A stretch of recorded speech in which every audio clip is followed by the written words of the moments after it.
আসসালামু আলাইকুম। আসলে আজকে মা আসছে রাজশাহী থেকে, 7 দিন থেকে মা বাড়িতে নাই,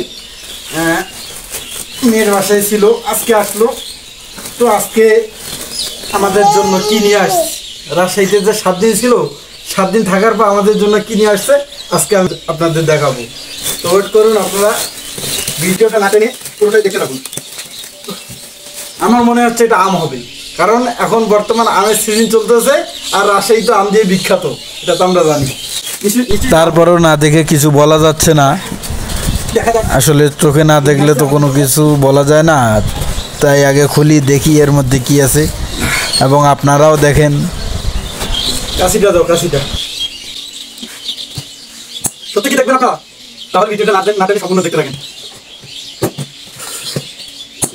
আসলে মা বাড়িতে না থাকলে না পুরো বাড়িটায় ফাঁকা ফাঁকা লাগে। আজকের অনুভূতিটা আপনাদের আমি বোঝাতে পারবো না।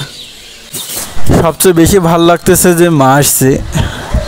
মা বেশ কয়েকদিন থেকে বাড়িতে নাই, তার জন্য পুরো বাড়িটাই ফাঁকা ফাঁকা লাগছিল। আজকে মা আসছে, খুব ভালো লাগছে।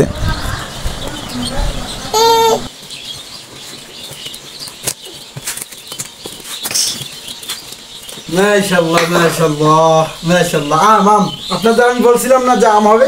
মাশাআল্লাহ, এদিকে নিয়ে আসো তোমরাটা। দেখতে পাচ্ছেন এটা হচ্ছে রাজশাহীর আম। জানি না কি নাম, ওদের তো অনেক বিভিন্ন আমের বিভিন্ন নাম থাকে, আসলে আমরা ওরকম জানি না। আমার ভাগ্নির জন্য তার খালামণি গিফট পাঠিয়েছে, আমাকে বলছিল যে তার জন্য একটা গিফট রয়েছে।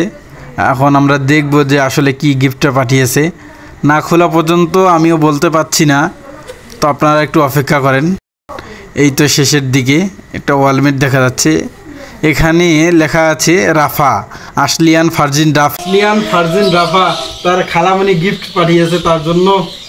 দেখতে পাচ্ছেন, আপনার যে বাবু হবে, আপনার বাবুর জন্য আপনি বানাতে পারেন, এবং আপনার বাবু কোন সময় হয়েছে, কী বার হয়েছে এবং কত সালে হয়েছে, এটা আপনি অ্যাড করতে পারেন, যোগ করতে পারেন এখানে।